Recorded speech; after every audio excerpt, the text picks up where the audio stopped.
This is the 21st season of Bass Talk Live.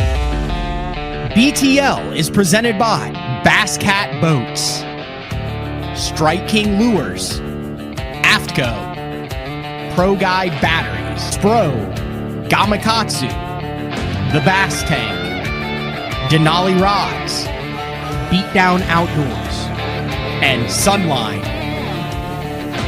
BTL coming at you. Good morning and welcome to another exciting edition of BTL Bass Talk Live, where we are going to talk about fishing. Got a great week of shows. Yesterday, I want to give another thanks to Brad Fuller, president of the National Professional Fishing League, for jumping on and kind of giving, lack of a better term, a State of the Union address for all things, I think I said past, present, and future for the National Professional Fishing League. And then that kind of rounded out the trio of captains, CEOs, presidents, fearless leaders, whatever you want to refer to them as, for the three major organizations, with the Chase Anderson with Bass from last month, Boyd Duckett last month as well, and then Brad Fuller for the NPFL. So if you want to get a 3.5 hour look at all things that are going on from the top down in the tournament fishing world, you got them right there on BTL. If you notice, one of the things we started this year with Dave Rush from Best on Tour is Best on Tour this week. It's a short 5 to 7 minute recap of everything that's happening in the world of professional bass. See, I've got it memorized. In the world of professional bass fishing, both on and off the water. And that's kind of in coordination with the Best on Tour newsletter. Best on Tour has been my boat wrap for the last 4 years. I think this is a 5th year, kind of a split wrap this year, which I'm very excited about. The Puma is hooked up in the driveway, gassed up, ready to go. I have no bass rods in the vessel. I only have 7 crappie rods in 10 feet all the way up to 16 foot in length. As soon as we're over today, I am meeting Zeke Anderson, and we are filming for the first episode of CTL Crappie Talk Live, which will kick off November 11th. Kind of geared towards bass anglers who are looking to up their crappie game in the winter and chase giants. This first episode that we're going to do, it's a little bit of a hike. I got to drive about 2 hours here, but we are doing early season roamers around timber, which is like a big thing kind of in this kind of neck of the woods at Arkansas, Oklahoma, Kansas, Missouri, where actually the winter crappie season is just kicking off now. So there's that kind of transition time, kind of what they're experiencing on Grand Lake for the Toyota Series Championship. We got Blake Schroeder and Todd Castledine to come on in the second half of the show to talk about that. But we are going to get on the water and record it, film it, and come out with the show. So I have no idea how that's going to go. It's a passion project. If you guys aren't interested in it, it's not going to hurt my feelings not to watch it, but I have had enough individuals over the past several years as I have kind of dove deeper and deeper into the giant crappie hunting trails to be like, you know what, screw it, let's do a CTL. So anyway, I got a split wrap this year with One Standard, which is a new premium crappie tackle company that just hit the market last year, and Best on Tour.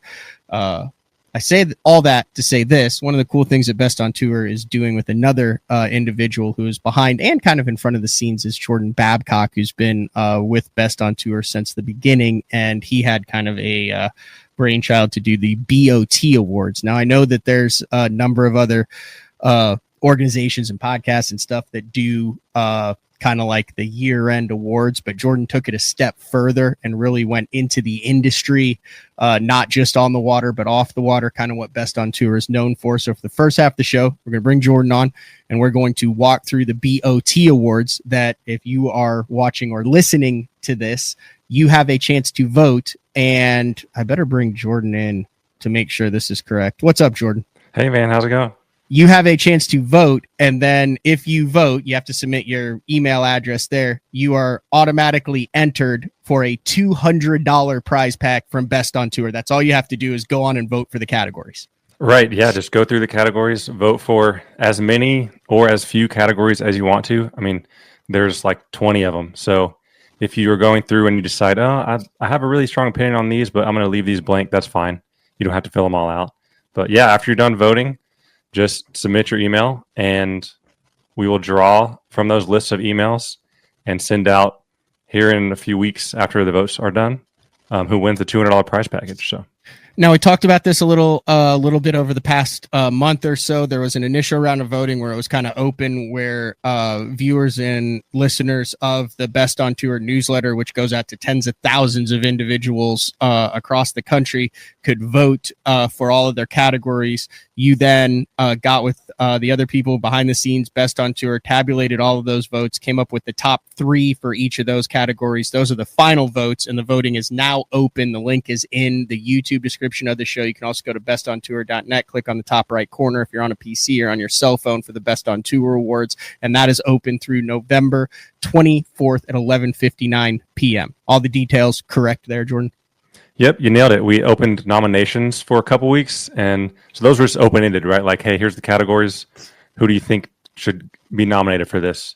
So we went through, me and Dave yesterday, and tabulated all those, like you said, and narrowed it down to the top 3 for each one. So if people are wondering, how do we come up with this list? That's how we went through our fans' nominations. So our subscribers and other people that follow our socials went through and just nominated who they wanted, and we picked the top 3.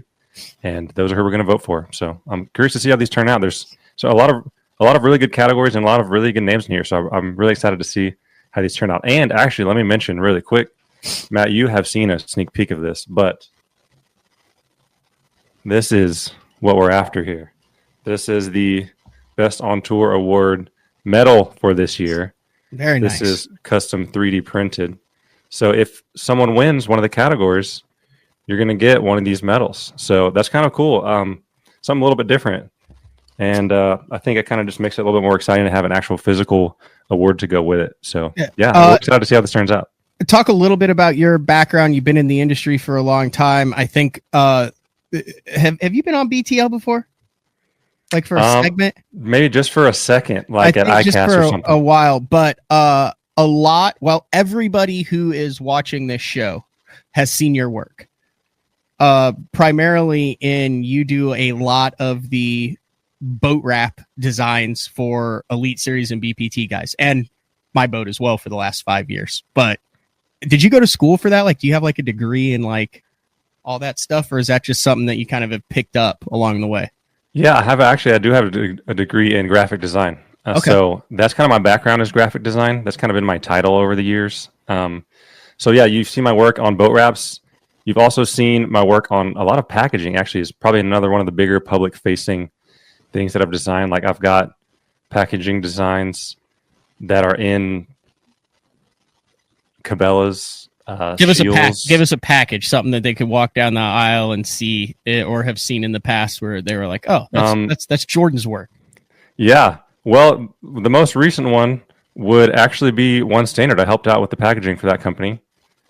So that packaging I helped with. I helped with some Shields packaging too. So if you see Shields Outfitters, I actually had a hand in designing that stuff. So yeah, a lot of the big box stores, actually I do have. That's one of the really fun things I like to do whenever people are in town, is take them to Shields and say, "Hey, look, I helped out with this packaging." So it's kind of just cool. What's your favorite boat wrap, like currently out there? Because I'm going to pull it up here. Oh my gosh, that's a good question. The problem is, I don't want to sway our best boat wrap category here that we're going to review in a minute. There is a best boat wrap category, but that's what people voted. I just meant like you personally, not like that's on the Best on Tour awards, just something that people could be like, "Oh, that's yours." Well, it would be kind of biased and messed up to promote my own boat wrap, wouldn't it? But I'm going to say full credit to you for having the idea for the split wrap. I think that's really cool. I have not seen that before. I was really excited to work on that whenever you presented that idea to me a couple years ago. Hey, we're going to do half wrap on one side, half on the other side. That was really fun to work on. And it was actually really fun to go to the wrap shop over here in Sand Springs and watch them install that. That was a really cool process. I talked to the guys there at the shop, and they were like, "Yeah, we've never done a half and half wrap before, so this is kind of fun." So I think it turns out great. It's like, it's awesome in the opens, because then it's not like, "Oh, I've seen that boat fit." Well, not that anybody would want to be trying to fish next to me in the opens this past year based on the results. So granted, we only fished for 5 days, but I had like that vision with the BTL on the front that faded into it, and then you had some elements like with the color splashes on either side, and then how it's really cool. I'll have that wrapped through the beginning of the 2026 season, and then who knows where it'll end up in next year's deal. We'll see. All right, let's get into these BOT awards. We're gonna run through them in about 15 minutes. Let everybody know kind of what they are, what the categories are. Look at some of the stuff. You guys can go on and vote for it then, and then we'll take a quick break, and then we'll be back with 2 anglers from the Toyota Series Championship that starts tomorrow. They've been on the water practicing. It's on Grand Lake. A lot of money on the line here. Todd Castledine will join us along with Blake Schroeder. And I think they're staying at the place where we stayed at the Open a couple years ago. And there is a house horse at the place they're staying at. There's literally a horse that will walk into the house they are staying at. Like it's like a like a retired 30-year-old horse, and it's looking for apples and treats and stuff. So like we would be working on tackle, and then you'd feel like, and the horse would have walked into the barn and was like messing with you. It was pretty cool. By the time we got used to it, I've never had it would walk into the living room. It was like kind of like a barn dominium deal where you've got like 3 or 4 barn stalls, and then it's attached to like the living quarters. And the horse knew how to like bump the door to get inside the house. That's hilarious, man. I've never heard of something like that. Yeah. All right, let's dive into this. I'm going to pull this up, and actually, I think this is the first time I've given full control of a screen. Oh no, Frank does it occasionally too. But there's the Best on Tour awards right there. bestontour.net. You can see the Best on Tour awards at the top, and we're going to run through those comments or those categories. And remember, if you vote on this, you are entered for a $200 prize pack from Best on Tour that will be announced in December following the conclusion of the Best on Tour awards. And then we will have the winners of the Best on Tour awards. I would assume, will they be on the Best on Tour podcast that you and Dave are doing, and then also on BTL? Yes. Yeah, that's the plan. So there you go. All right, start it out on how you came up with the idea and how you came up with the topics or with the categories. That's a great question. The idea we floated around for several years, actually. And then, like you mentioned earlier, I just kind of decided, let's just do it, right? Like, it's one thing to kind of float an idea around. It's another thing to actually try to pull it off. So we're going to try to pull it off. So how we came up with the categories, again, Dave and I just had a meeting, right? We spent an hour or two, and we just brainstormed. And then we narrowed it down. Believe it or not, this is narrowed down. I realize it's quite a few categories. But we narrowed it down to these, and then we split them up into larger sections. So the 4 sections are Angler on the Water Awards, Angler off the Water Awards, Media and Content Awards, and Community and Fun Awards, which are my favorite. There's some really hilarious awards in there. So we have a good mix between, right, the classics, like you've mentioned, that other organizations do Angler Awards for. Let's say examples would be like Catch of the Year, right? Like that. Mm-hmm. That's not the first time that award's ever been done. But let me argue, we do have the first most likely to be mistaken for a country singer award. Mm-hmm. So we have a lot of fun ones and a lot of serious ones. So let's start to go through those. If we've got 15 minutes, we better get rolling because there's so many. So I'll just start off right here. So Matt, the top 3 nominees for Best Tournament Performance are Kyle Welcher for the Pasquotank River performance, Brandon Polinook at Lake Okeechobee, and Jake Lawrence at Nickajack Lake.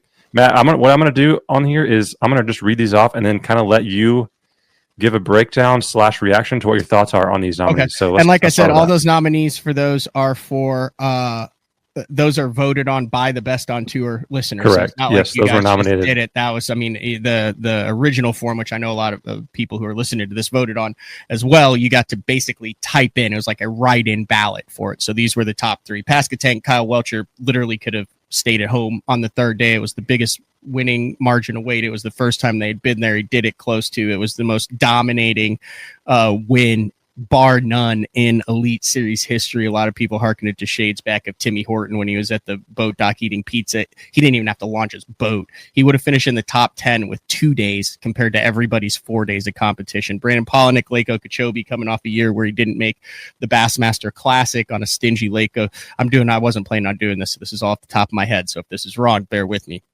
Coming off of a Bassmaster Classic that he had missed. Okeechobee ended up in a weird scenario where they were in a back canal water area with 3 or 4 other guys, and they figured out that almost all the big fish in that whole section were in there, and he won that in dominating fashion. And then Jake Lawrence, one of the few guys who has ever gone head-to-head with Jacob Wheeler in the past 5 years. That was a split tournament between 2 lakes. They ended on Lake Nickajack, and I think he's going to be later on in this too, but with 20 seconds left, both him and Wheeler virtually tied, hooked up.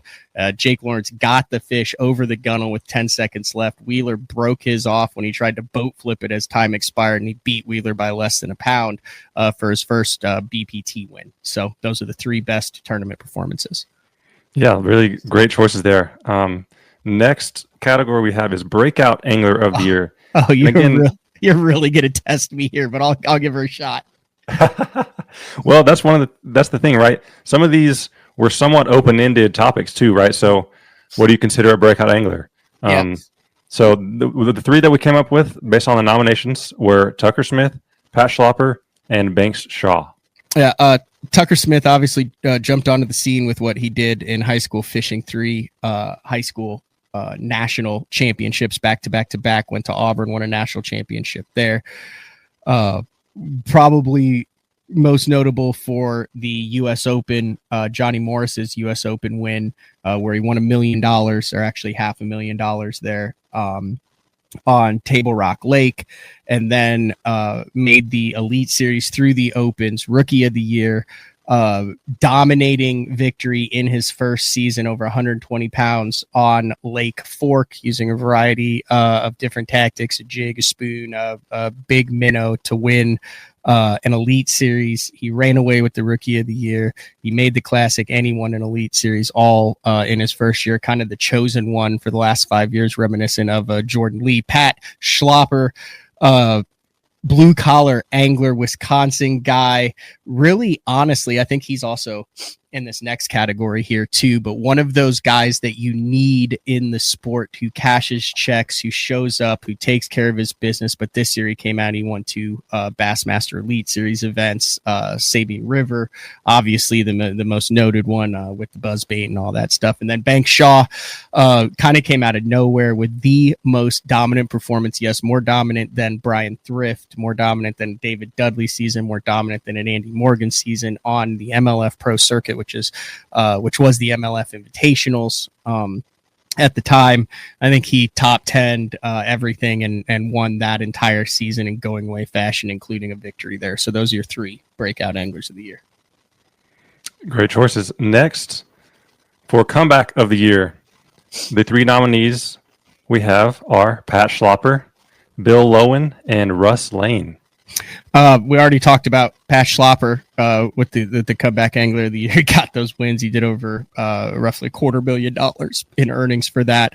Bill Lowen, incredibly good season on the Bassmaster Elite Series, and then Russ Lane toiling in the Bassmaster Opens and the Bassmaster EQs. There's still one Bassmaster EQ open. This voting will be open afterwards to know if he was able to close it, but currently qualified for the EQs through the Opens this year. Had a really strong season and is in the top 10.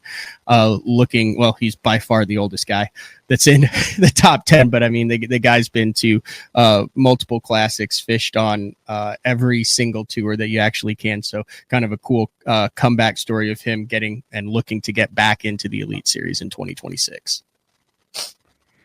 Next, we have Catch of the Year, and I actually have some videos to go with these. So we can look at these really quick if we have time. What do you think? Yeah, click on it. See how it works there. So this is Polinick. I'm assuming this is going to be the giant that he caught in Florida. One of many, yes. All right, here we go. Gosh! Oh my gosh! This thing is huge. Come here. Oh my gosh! Wow. All right, so there's one. Yeah. And the next, that's on a plug too for those that are listening on MP3. That was just a cast and crank catch. next we have Pat Schlopper on the Sabine River.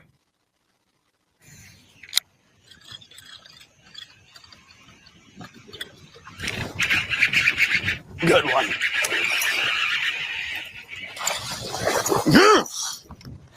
Oh, that's a solid one, dude.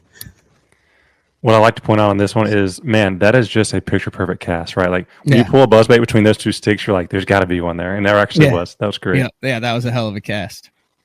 And so next we have Jake Lawrence, who we mentioned earlier, but here's the footage of that buzzer beater you were talking about. A little choppy, but it's With 30 badass. seconds left, it would have to be 2 pounds.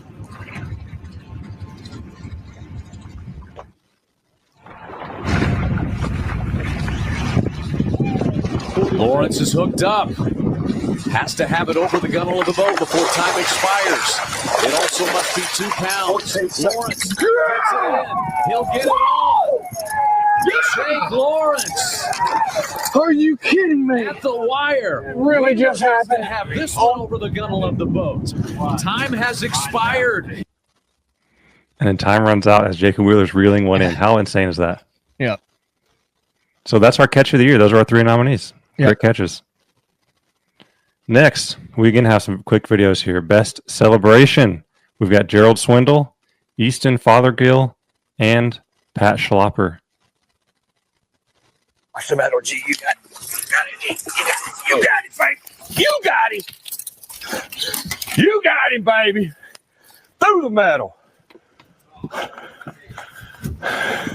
There you go, brother. 6'4", broke down, still athletic. Can move in the bedroom and the dance floor, ladies. I got what your 25-year-old thinks she can handle, but your grandma can't stand. Oh, man. Thoughts with Swindle. I know he just went through some knee replacement surgery, so I saw him hobbling down the hallway of a hospital with a gown on. Yes, thoughts with him, definitely. That's quite a celebration. All right, here's Easton Fothergill. Next, we got Easton. This is at the Classic. Please. Yes! Yes! Yes! Let's go! Let's go! Oh my god. Dude, that That is as animated as you will ever see Easton Fothergill for the next 40 years that he Right. does. I love how he just simply laid down on the deck at the end there. That's very awesome. Rick Cluness when Rick caught the 10-pounder on the spinnerbait in the 2005 Classic in Florida. Right. Lastly, we've got Pat Schlopper. Here he comes. Here he goes, ladies and He gentlemen. said, Schopper doubles down in 2025 and becomes a 2-time Bassmaster Elite Series champion. The Pro Guide Bassmaster Elite Series title on the Mississippi River belongs to Pat Schlopper. Takes it out into the crowd, little Iconelli style when he won on the river there in Philly. Yeah, that was awesome. So those are our best celebration nominees. No, we won't have videos for all these. Don't worry, these won't all take this long. No, that's all good. Next, we've got one of the fun categories, most stylish angler. These are based on nominees from our fans. We've got Matt Robertson, Brent Ayler, and MDJ, Mark Daniels Jr. So some great nominees for that one. Speak for themselves. Couple West Coast guys in there. Yeah, absolutely. So those are some great ones. Good luck to those guys on who's going to win this one. The medal is on the line, fellas. So make sure you get people voting for you. Best truck on tour is next. I just have some photos for these. We've got Brandon Polinook, Mike Iconelli, and Skeet Reese. So let me show you. Here is Ike's truck for this year. That's Brandon's. Sorry, that's Brandon's. My bad. Those rims really do a nice job of setting it off. Yeah, that looks great. Yep. And then next we have Ike. Okay. He's got the kayak on the roof. Yep. Yeah, that's probably not good when it comes to parking at airports. I got my truck Lastly. stuck a month after I got it. I literally drove into one that was, and I hit the bar, but then I went past the bar and then I was wedged in there. Oh, and you know me, I'm not very good with stress and pressure. It was an absolute nightmare. I mean, an absolute nightmare. I will park 7 miles away and hike to the airport now. That is a worst case scenario. Oh, worst case. Lastly, we've got Skeet Reese. I've got a video for this one. Couldn't find a good photo, but. All right. Well, I think that's a wrap. The 2025 rig is loaded and ready. Good Lord. There is Skeet's truck.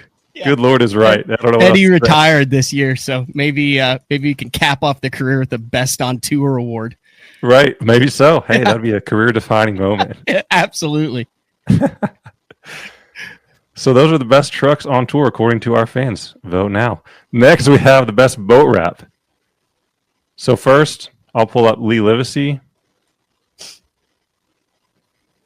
All right. An aluminum sliding in the best boat wrap. Yep. And what's honestly little camo. Yeah, the camo accents, and they're also on the seats. And you can't see in this photo, but his rod boxes also have that camo on it. So Okay. I like it. Very well put together. next, we have Zach Burge. Yeah, that's sharp. Zach Burge has had his rap game strong since he was 16 years old fishing BFLs in Oklahoma. I remember he would literally be 15, 16 years old, and he'd show up and we'd be like, who's this guy who A, has a boat wrap, and B, matches his shoes to the boat wrap to a T? It was like he would have custom-made Air Force Ones that matched the boat wrap. That's a great look. Yeah, and he goes through about 19 sets of tires on his truck every single year and about 4 different trucks every single year. Yep. Next, Very crisp. That's a Very great selection. All right, and finally, we've got Jason Christie. Check this one out. yeah, a very Jason Christie-esque right there. That's a great looking wrap. Are those like squiggles, or is there anything in particular in there? It's Like little hard to say. lightning? Yeah, I'm not sure exactly what those are made of, but it sure looks good. Very nice. So that is our best boat wrap category. Tough one And there. That looks like some familiar work to me. Next, we have most likely to be mistaken for a country You singer. think you're awkward because you have one of your raps in there? I'm in 2 of these damn categories that are coming up, so that's going to be awkward as well. It's So coming up. Yeah, you might get some accusations there, but we'll see. I see Blake and Todd waiting in the wings down there. Yeah, it looks like they're at the horse barn. Give me a thumbs up if the horse has been in the barn today, fellas. Oh, no horse in the barn. All right, we'll get to them here in about 5 minutes. They're enjoying watching this. All right, we'll burn through some of these. Screw it. We'll bring them in for this too. What's up, fellas? Hey, what's up? What's going on? You guys enjoying the BOT awards show right now? Yeah, this is actually pretty good. All right, keep going. Keep going, Jordan. All right, let's hear. Blake and Todd, if you had to vote right now, who would you pick most likely to be mistaken for a country singer? Joey Fuentes. Yeah, I have to agree. We've been voting on all. We've been voting when we got in. So Okay. Awesome. Matt Robertson, Joey Cifuentes, or Robert G. There you go. Next, we have another great fan favorite topic: best facial hair in bass fishing. We have Seth Feider, Gerald Swindle, and Shaw Grigsby. That's gonna be a tough choice. I voted on these, and I was disappointed that mine didn't make this list.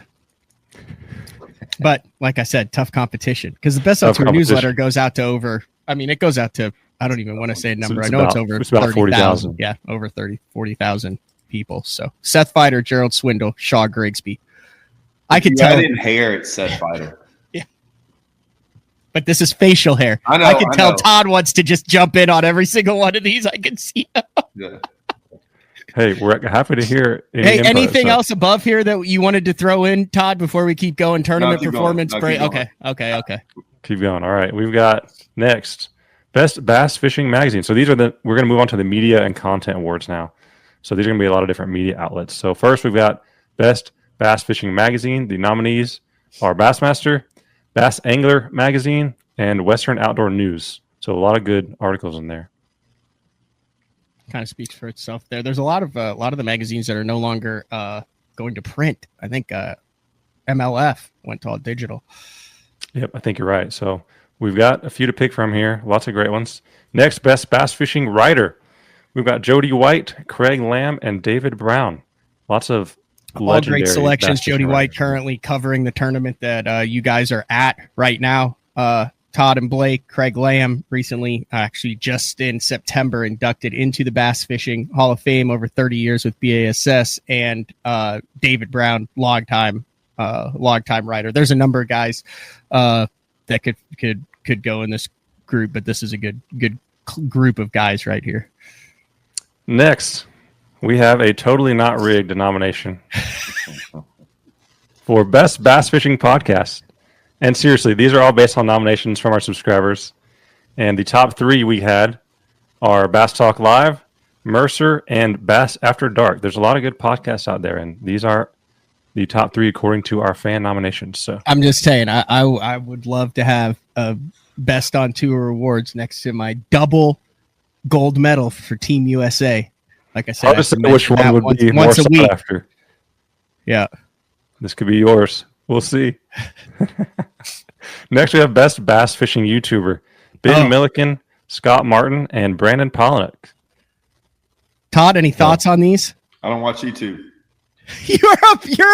You're a bass fishing YouTuber, Todd. I was surprised that you were not on this list as well. I'm sure you had to have been close to the top. With those, He actually was. I'm not like trying to BS you. You did have some nominations. So. Jordan didn't know you guys were going to be on, so. Milliken, Scott Martin, Polinick. One of the things on all 3, Ben's is a kind of a little rough, but the production quality on Scott and Brandon's and even Ben's is impressive. I was gonna say, like, if you do your own editing on YouTube, that should be on there. That's fair. Yeah, there should be a you do your own editing category and a professional edited category. Right. Yeah. I don't know about Milliken. I don't know if he does. I think does he still do his own? I don't know. I know Polinick does a lot of his own. Like, so a little known fact at the Bass Fishing Hall of Fame induction ceremony, the morning of the induction ceremony, Polinick is on the board, and he was given the task of making a 8-minute highlight video to be shown on the big screen at the banquet that night. And he sat there with the computer and his earbuds in and manufactured this thing that it looks like they charged $20,000 to have someone professionally done. And he did it in like 4 hours. He used an AI voice. He wrote the whole thing. He took all these different things. He spliced it together. He would be like, hey, what do you guys think of this? It was absolutely incredible what he was able to do. And then they showed it that night. And like I said, it looked completely professionally done. So That's impressive. Video editing is not easy. So yep. All right, next we've got best bass fishing TikTok between Ben Milliken, Gerald Swindle, and Hillary Martin. I'm not on TikTok, so I got no say in this. Are you a TikToker, Todd or Blake? No. I am. Oh, Todd is a TikToker. I've never been on TikTok. I watch TikTok. I feel like you already knew the answer to those questions. Yeah. Next, I'm going to actually skip this one because we need to update that. Next, we have best charity or conservation effort. There's some really good ones in here. We have AFTCO, which if you guys are going to vote, click on these links so you can read more about these. But AFTCO has the Bass Bus, bank bags, 10% pledge, and more. St. Jude, as we all know, does the Dick Hiley Bass Classic tournament. And then Fear My Heart, which is Carl Jochumson's organization, they did a bunch of lake cleanups. So really good charity and conservation efforts going on in bass fishing right now. All 3 of these, there's not a bad one of the bunch there. Next, we've got best bass fishing pundit.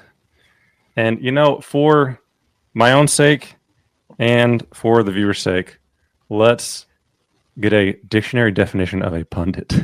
Okay. A pundit is an expert in a particular subject or field who is frequently called on to give opinions about it to the public. So, best bass fishing pundit, our top 3 nominees were Matt Pangrak, Mark Zona, and Jay Kumar. Can I ask a question? Please.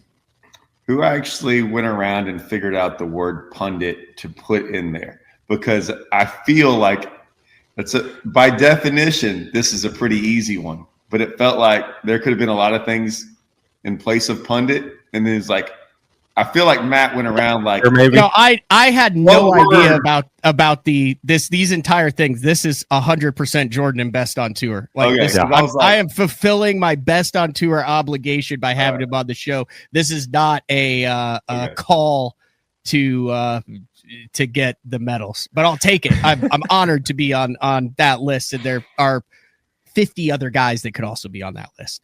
yes, there was a lot of good nominees for this one. These were the top 3. Maybe a lot of it is because a lot of Bass Talk Live listeners are subscribed to Best on Tour, so they maybe swayed the nominations a little bit. But yeah, best bass fishing pundits. There's so many good ones. These were the top 3 based on our nomination process. So next, I'll move on to the best brick and mortar tackle shop. This is a really fun one. Great topic or great category here, Jordan. Once again, we had so many nominations coming on this from all over the country, and the top 3 suggestions we got were Gunnersville Tackle and Outdoors, Real Deal Tackle, and Dugout Bait and Tackle. So if y'all aren't familiar with these places, I put the Google links so you can check out the shops if you've never actually been to them. But some really great tackle shops around. And if you don't see yours and you think one should be on it, this is going to be an annual thing. From what I believe, the Best on Tour Awards, this is something you need to get on next year once the nominations open. This is the first year for it to get your tackle shop. There's a lot of great tackle shops around the country too. So like I said, everything takes a little bit of momentum to build, but I think you've killed it so far with this stuff, Jordan. Hey, thanks. We'll keep moving. We're almost done here. Last one. We have fan favorite pro. So again, this is one that was completely open into nomination, right? There doesn't have to be any qualification, just whoever's your favorite. And there was open nominations, and the top 3 we got were Gerald Swindle, Brandon Polinick, and Jacob Wheeler. So we'll see how the votes come in for that. But that is it, man, for the Best on Tour Awards. You guys go to bestontour.net/awards. Check out the categories. Vote for as many or as few as you feel like voting for. And whoever votes will be entered to win a prize package. And I'm very curious to see. Maybe we'll have to do an update maybe in a couple weeks to see how the award is shaking out. I don't know. We'll see. That sounds good. Any comments before we let Jordan go? Blake, Todd? no, those are good. We missed the first 5. Like I really wish we'd have seen the first 5. Here, we'll go back to him. No, I'd like to get I want to get there. I want to get you guys' take. What time's your meeting today? It's 9 a.m, and you guys are in the. I was laughing, Matt, because that last question, I was like, Matt, why don't you answer that one? Your favorite angler? Oh, that was not. I mean, Look, there's a ton of different ones. I know. I'm messing with go you with that because you put that out there, and it's like you get a phone call later from someone. Hey, thanks a lot. But like I said, I had nothing to do with any of these lists. These are the best on tour. No, I know, but I was asking your opinion, Matt. Like, it doesn't surprise me at all. That list. I mean, that list is the guys who are the most connected with their audience, who are in the winner circle a lot, who have a lot of, social media, YouTube connection, all that stuff. You still didn't answer it. Did we get anything wrong? Like, I love the catch of the year stuff. Like that type of stuff and the comeback of the year and stuff, but like the catch of the year ones, I thought those were awesome. Did you guys see those, Blake and Todd? I think I've seen all of those. Buzzer. Yes, I've seen all those. Any thoughts? Any thoughts that you guys think between those 3 deserve a vote or two? The Brandon Polinick on Okeechobee, Patch Slopper on the Sabine, or Jake Lawrence on Nickajack with the buzzbait bass in the last 8 seconds to beat Wheeler. That was pretty cool. Which giant are you talking about with Brandon? Yeah, there were several. there were many. That's a fair point. It was one of these crankbait fish right here. That one locked it up. That's a big one. Please. I think I'm gonna go with Brandon. Oh my gosh. We're just talking about video editing. This is another great example of Brandon's YouTube channel. Todd, you've caught a lot of big fish on long casts over the years. Is that the most gut-wrenching when you have one between 8 and 10 that wallows from 50 yards in? It doesn't like just go down and let you. It comes up and it stays up and it's doing that rolling, wallowing catfish thing, and it's like your tournament, but you got half a football field. Usually, like I would say the first 5 seconds is the worst. And then after that, I start telling myself, hey, chill out. Like if it hits close to the boat, I'm in freak out mode the whole time. But if they hit further out there, usually after like 5 seconds, I'm like, okay, wait. We got through the first 5 seconds. Now just kind of chill out a little bit. So usually it gets a little bit easier. But dude, the whole time you're like I don't know, man. It's not fun. Yeah, God, that's like a cannonball right there. And you've got it on a crankbait too. Because that was a crankbait fish. I mean, that's not like it's like, a jig fish where he sticks it and it comes up and he sees it. Like that was a crankbait. Yeah, that's pretty cool. All right. Once again, link to vote on all these through the 24th in the YouTube description of the show. You can also go to bestontour.net. You can click on the Best on Tour Awards. This is the first annual. We'll kind of keep track of this and remind everybody to do it. $200 if you're one of the randomly selected for voting for those categories. So you're the man, Jordan. Thank you very much. And we'll get you back on in a couple weeks. Hey, thanks for having me on. Talk to y'all later. All right. Hey, congratulations. How's being a dad? Hey, man. So far, so good. It was early for me this morning. Normally 8:30 is not early, but lately in the last 4 weeks, 8:30 is like, oh my gosh, how am I going to make that? But we made it happen.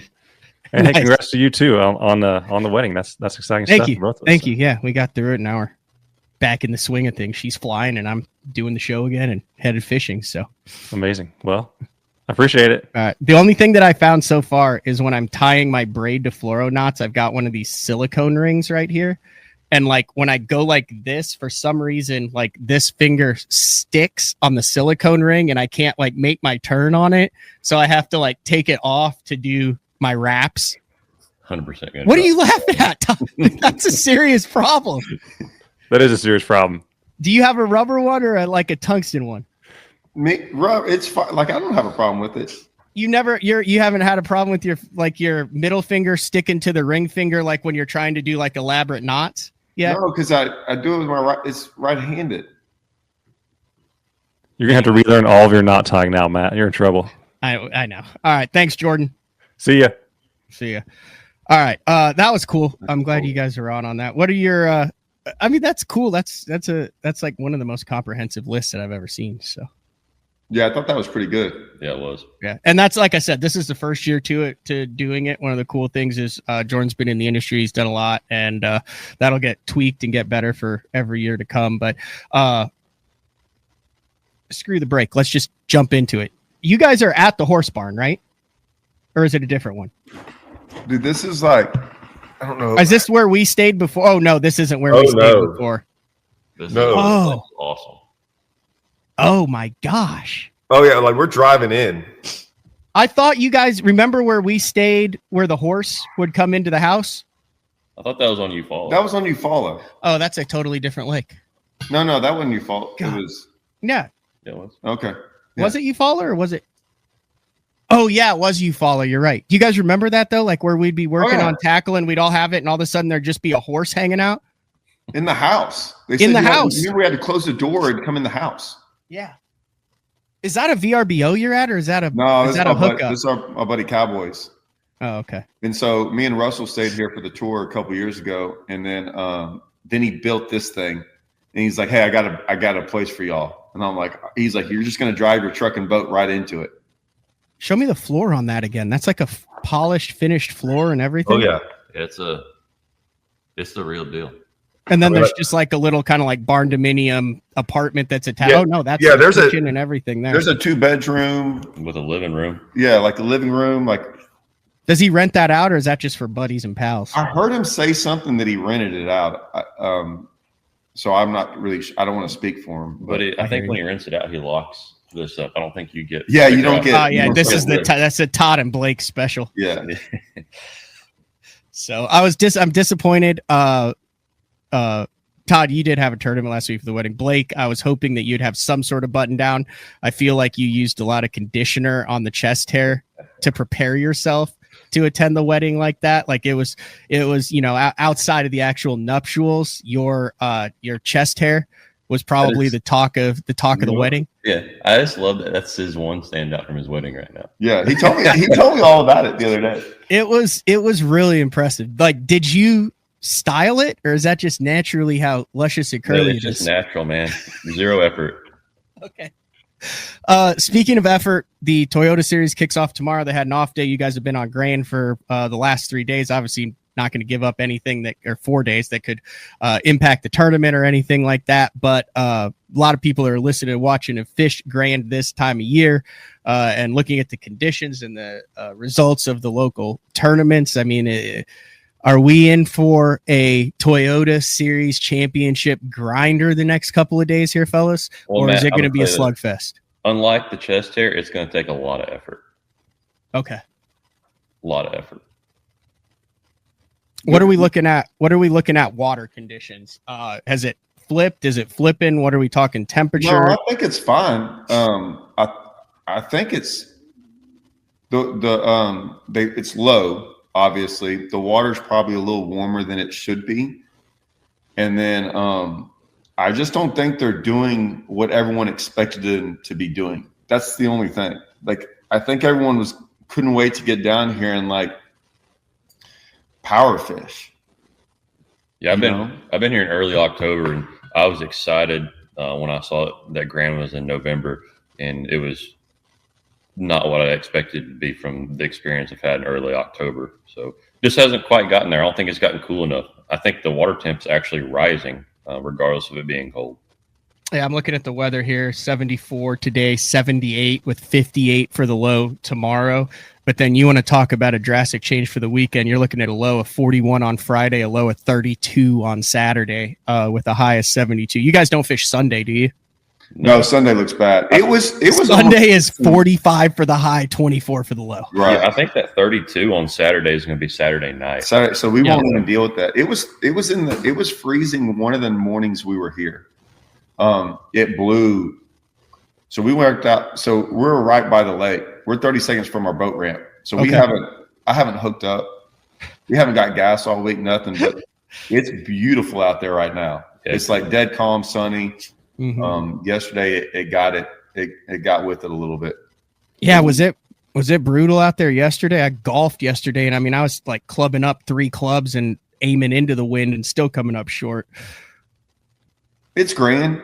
Like if you know, it's one of those deals where if you get protected, you're fine. Yeah. But dude, if you're not, man, it got annoying really quick.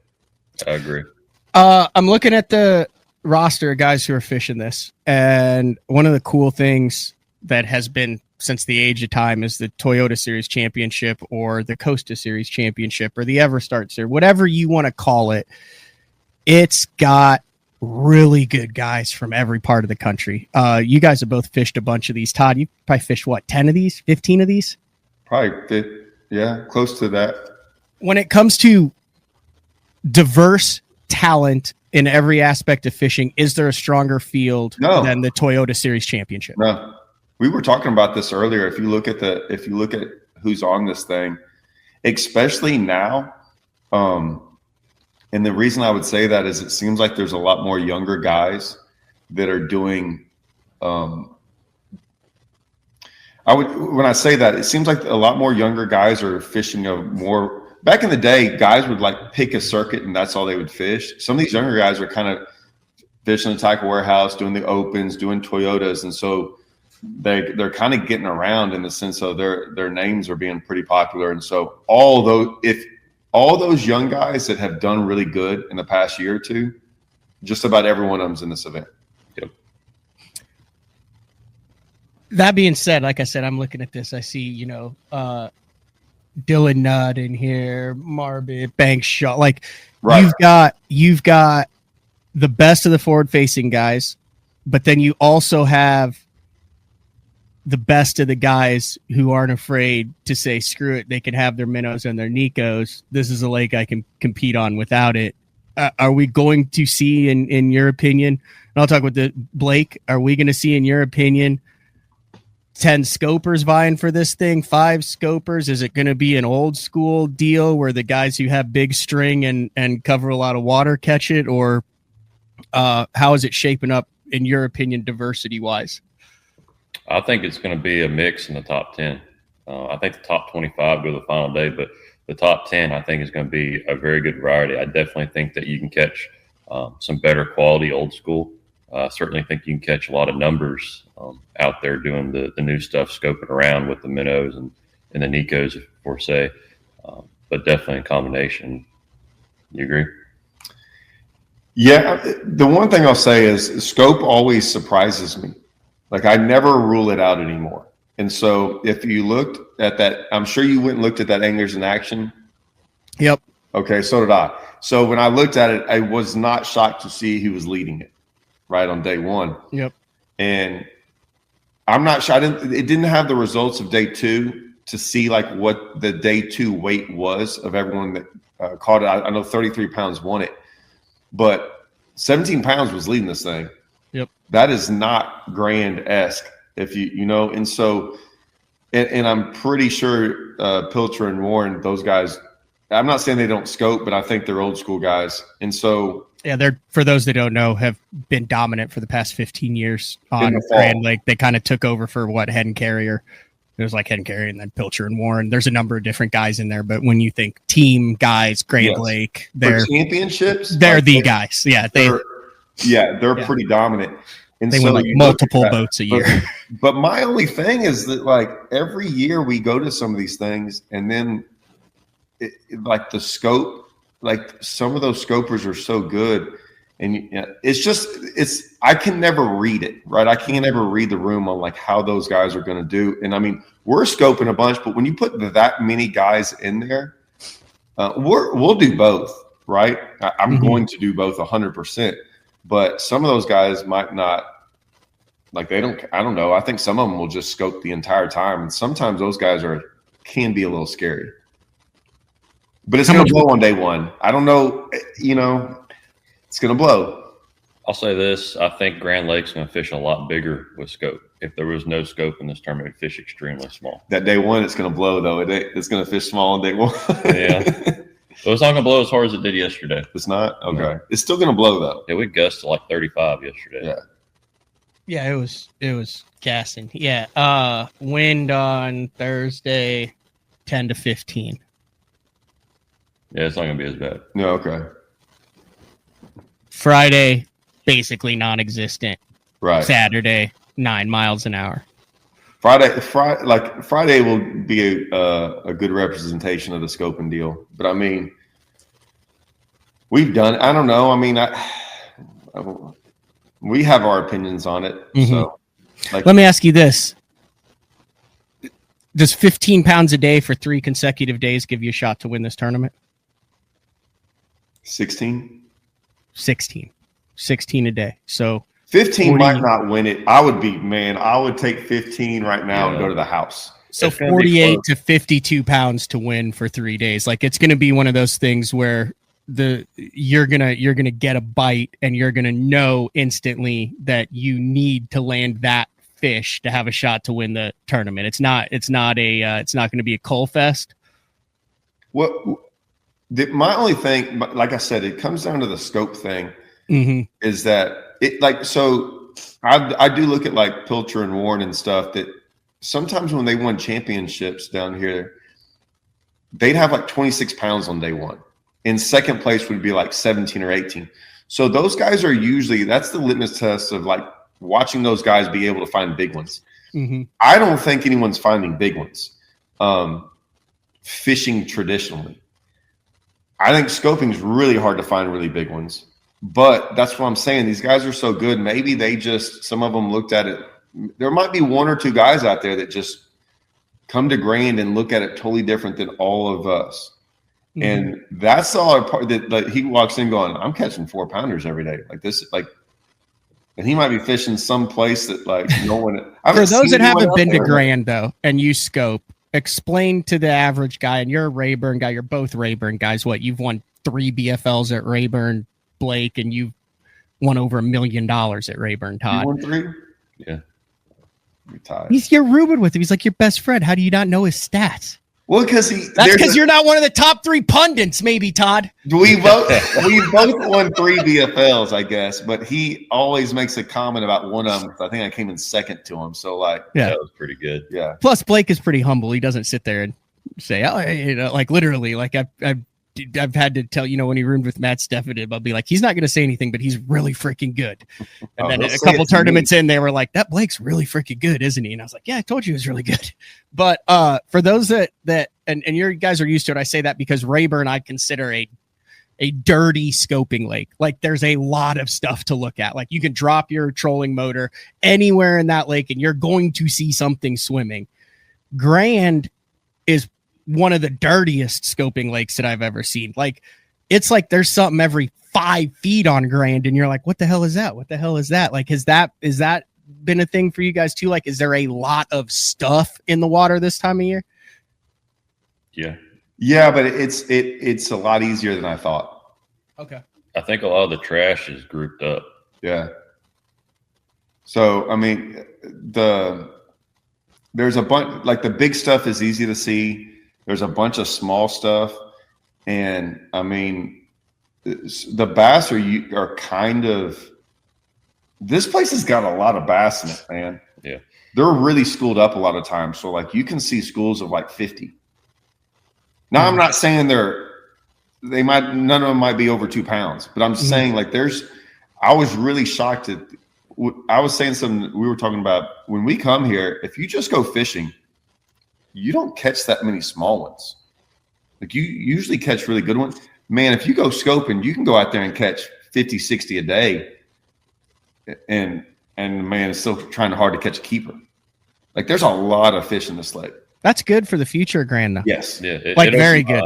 It might have always been like that, though, Matt. That's what I'm saying. I don't know because yeah, it's a great point. If you never had scope, I wouldn't know these schools existed roaming around out there.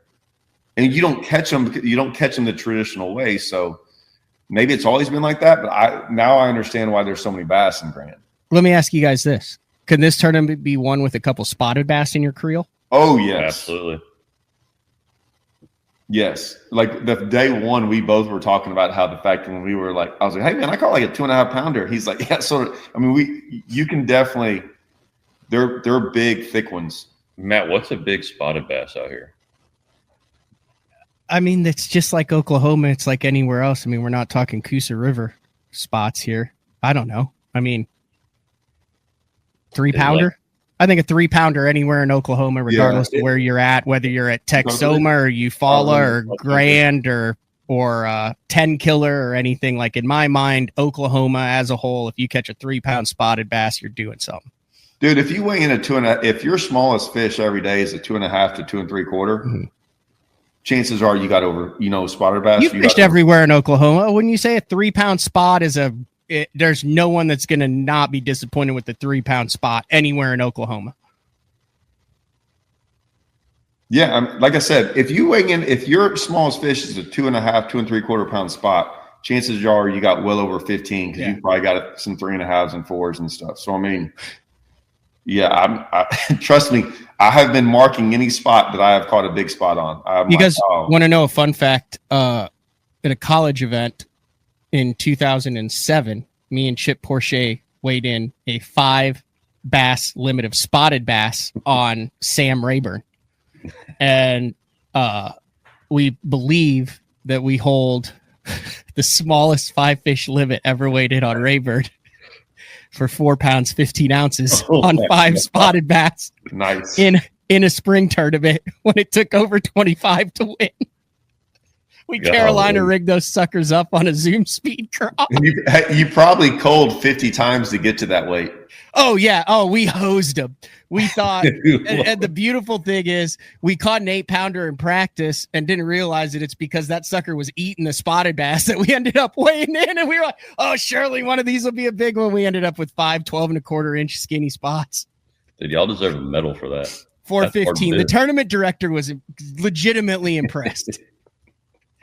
He said, I've been doing this 30 years and I have never seen a 5-fish limit that small on this lake. He goes, and I have not ever really seen anyone weigh in 5 spots either. Hey, if it makes you feel any better, I weighed in like 8 or 9 pounds on Toledo Bend, all on a mag draft. I weighed in the smallest limit on Toledo Bend in the last Open. I had an 8-pound, 1-ounce limit, 14-inch limit in the Bassmaster Open on Toledo Bend. 8 pounds, 1 ounce. Every single one was a line burner 14 and an 1/8 incher. Oh no, wacky worm. No, I caught them all off a one, or there's like a cluster of stumps. I caught them all with my poles down off one cluster of stumps on a freaking spinnerbait. Nice. I literally zeroed for 4 hours and then went whack, whack, whack, whack, whack, whack. 8-1, called it good, and took my 180th place like a real man. All right. I like the format. I like the off day. Blake, you've been doing the off day and the opens with me. I think we're going to do it again next year. I don't know if you've announced that. I'm fishing the division of the opens. That's Rayburn, Grand, Mississippi River, and Kentucky Lake. Yep. You're a big proponent of the off day, aren't you, Todd? Do what? You're a big proponent of the off day. Where I you don't practice, mind it. You get a day off and then you go out, get Yeah, after. I don't mind it. I don't want to get into it, but yeah, I like it. I think all tournaments should be. I don't even think they should be on weekends. I think they should be Wednesday, Thursday, Friday. And I like the off day because if say you saw something like it was going to blow 40 on Saturday, that way you could say, hey, be prepared. If we see the forecast going to be horrible, we're going to go Wednesday, Thursday, Friday, and you don't. Because think about that. Wouldn't y'all have loved that this year? We talked about that. How many tournaments did y'all get canceled for? It was the most canceled tournaments I I've like ever putting seen. my fishing future and $5,000 on a 1 day roll of the dice. 3 of the 4 had a canceled day. Yeah. So we talked about that extensively. And the off day was always gorgeous. Dude, Every single time.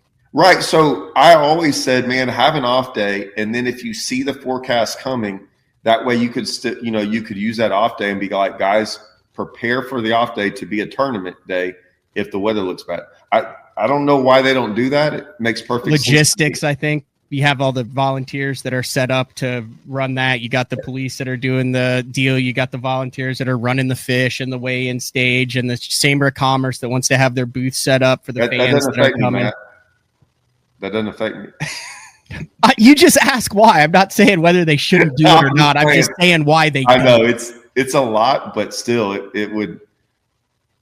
it sounds good, doesn't it? Mm-hmm. Have you ever won this one, Todd? What? The Toyota Series Championship? No. That's got to be a bucket list for you. Well, yeah, anything's I led it at Gunnersville was the closest I came, I guess. First and second.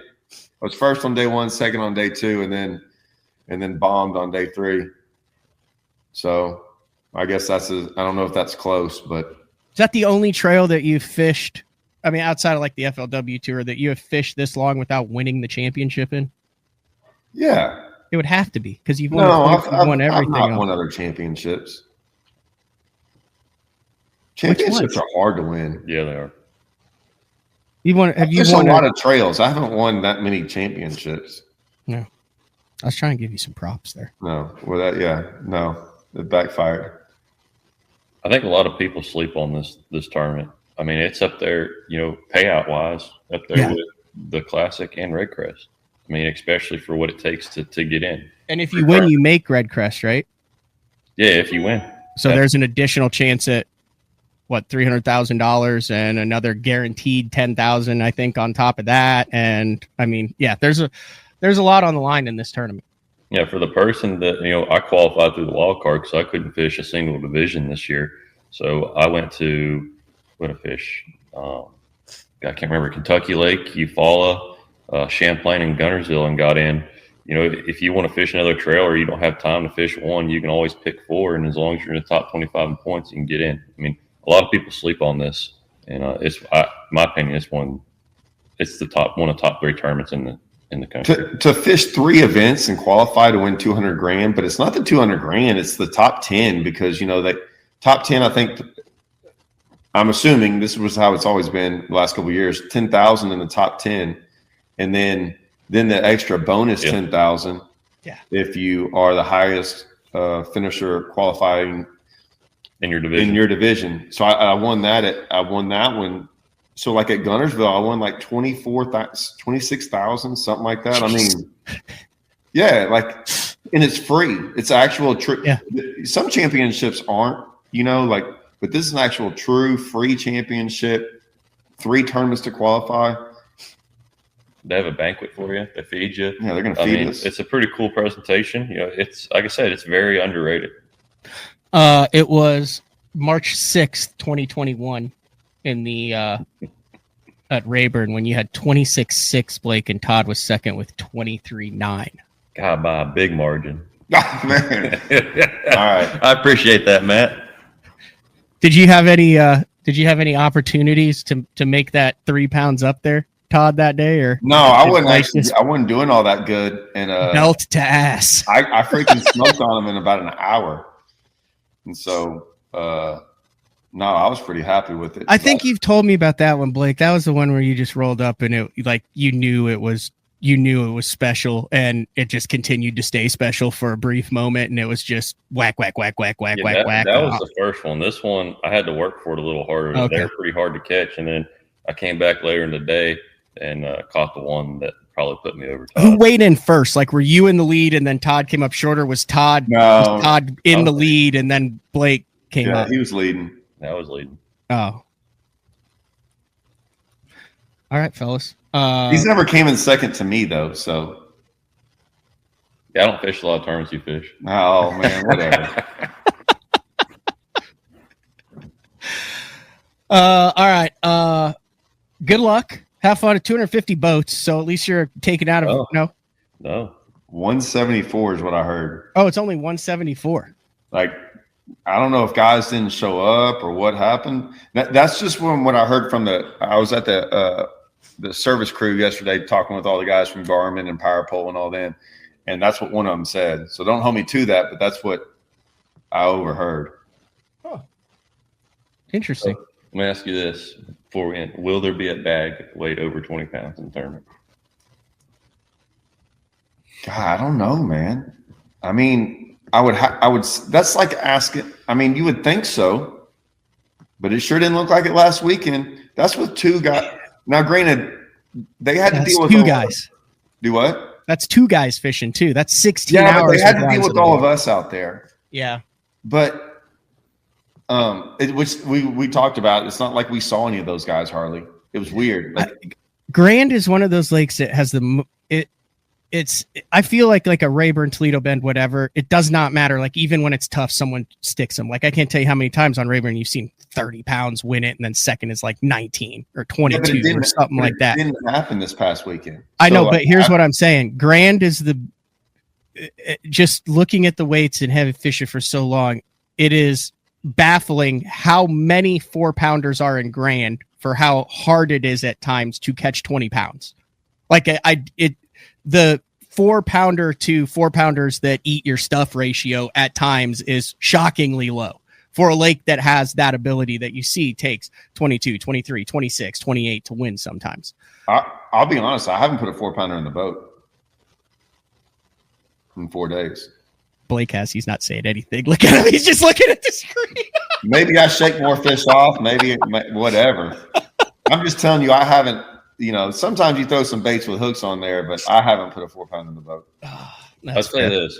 If it was progressively getting colder this week, I would say yes to the 20 pounds. I'm going to say 19 is the biggest bag in the tournament because we're on a warming trend, and I don't think that's helping. That's a strong bag.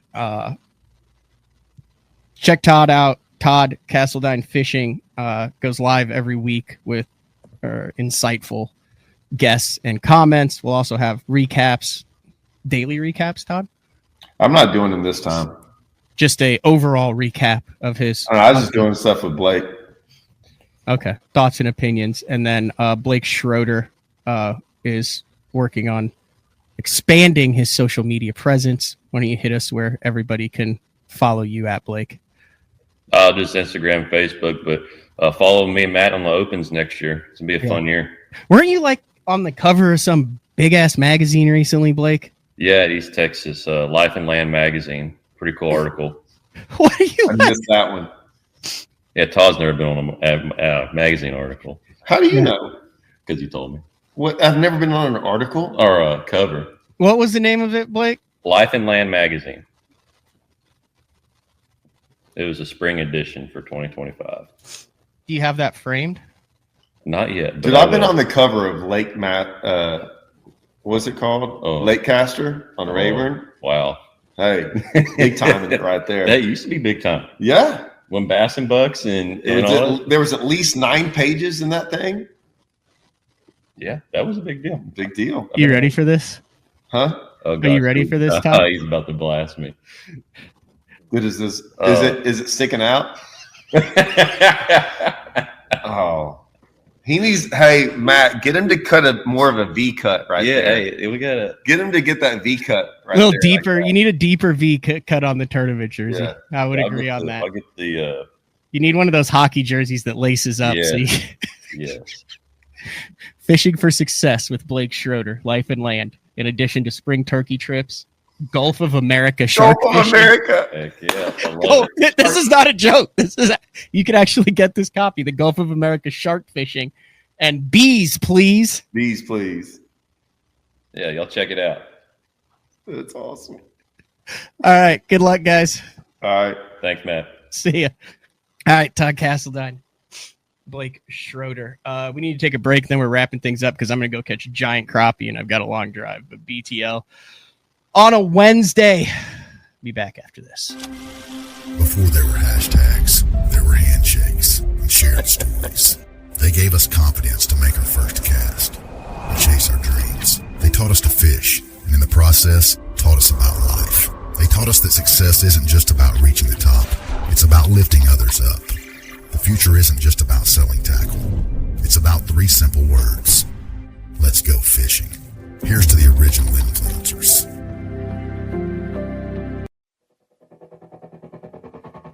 The new Puma STS has been redesigned from the ground up. With the angler, design, function, and performance in mind, nothing on this new offering was compromised, and the only thing carried over from the previous version is the name.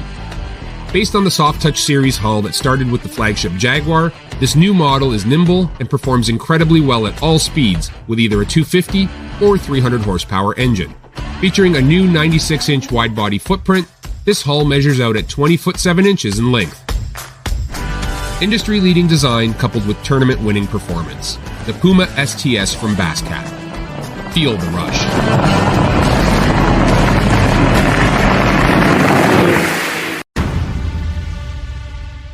I fish in some of the worst elements across the country.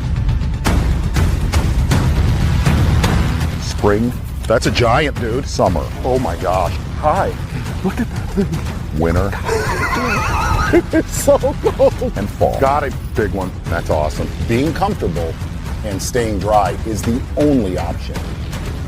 AFCO, any fish, any water. When I'm in a tournament, conditions are constantly changing and every second matters. With the Deep Dive app, I can instantly pull up all the current lake conditions all in one spot. So no more looking at weird government websites. In just one quick glance, I have water clarity, water level, wave forecast. It's all right there in the Deep Dive app. Download the Deep Dive app and get all the tools you need to put together an awesome tournament. At Beat Down Outdoors, we know you depend on your gear to hold up in any condition. We built for that. We test for that. In fact, we pride ourselves in that. Because we know when the time comes to test your gear, you aren't going to take it easy, so we won't. We build premium, made in the USA products that you can rely on in the moments when your equipment should be the last thing on your mind. All right, that was a fun show. Big shout out to Jordan Babcock from bestontour.net. Don't forget, voting open now through the 24th for the inaugural Best on Tour Awards. If you vote, enter to win a $200 prize pack from Best on Tour. And then also a big shout out to Todd Castledine, Blake Schroeder, as they prepare on their off day for the Toyota Series Championship taking place on Grand Lake. I'm getting out of here. I'm meeting Zeke at the lake. I got the long rods loaded in. I got the one standard Minnow 1, I believe is the name of it. The soft plastic crappie baits that we're going to be using today.